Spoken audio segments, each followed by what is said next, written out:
In our basic troubleshoot of what's happening with an air conditioner that's not cooling, here's another situation you might come up with. The indoor unit's running, it's blowing cold, or it's blowing air. It's not blowing cold air, it's just blowing air. The outdoor unit is running because you can hear the fan. The fan may not look like it's running in this thing. It's just the camera, I guess. But it is running. And here you're gonna listen.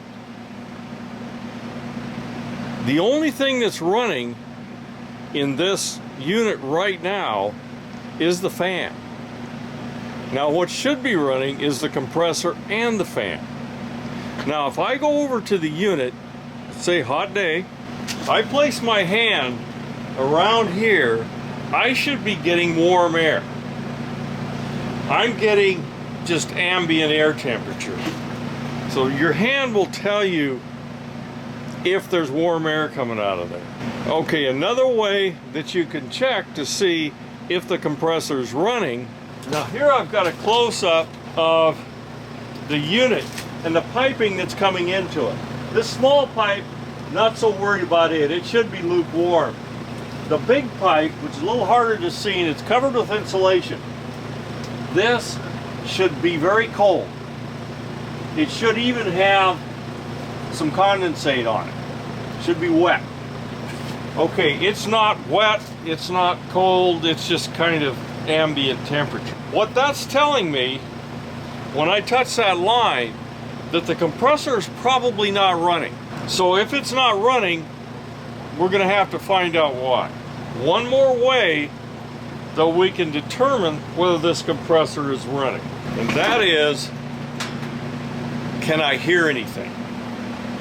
I can hear the fan running, and if you listen close to this, that's all that's on, is just the fan. Now compressors can sometimes be pretty quiet, hard to tell if they're running. So I'm going to get this one running, and we'll see if we can tell the difference between the two. Now here, I've got this compressor back running. Now you should be able to hear that compressor run. Like I said, not always can you hear them. Listen close and you should be able to hear it run. Okay, if it's not running, if you determined it's not running, either by the temperature of that suction line we checked or by listening to it, then we need to find out why. Now this is going to get a little complicated, and I'm not sure a lot of homeowners are going to want to go this far. So you may want to stop right here. But I will give you a couple of simple things to check while you're out here. At this point, I want you to kill the power to this thing. Now if you looked at any of these earlier videos, there's a disconnect right there. That's a breaker disconnect. A lot of them are fusible.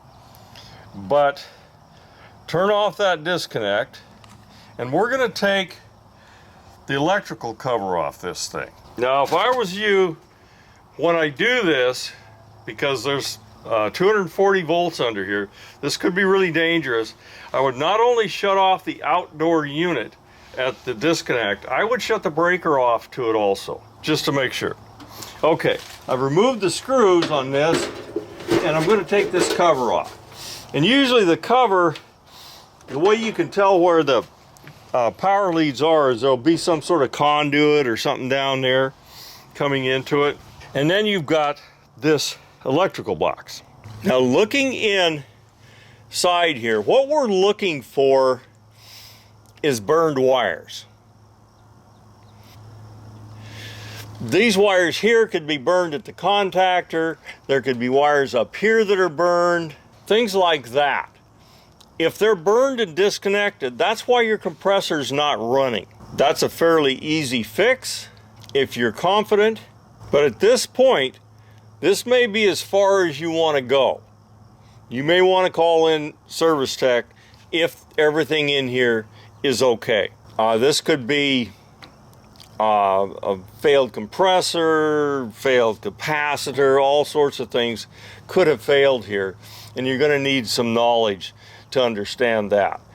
So I don't know if I'd go any farther. I will take this thing farther for DIYers, but at this point most of you are going to want to say, well, that's enough. In the next one I do, we're going to talk about froze up coils, because there is something the homeowner can do about froze up coils. Anyway, that's it on this one.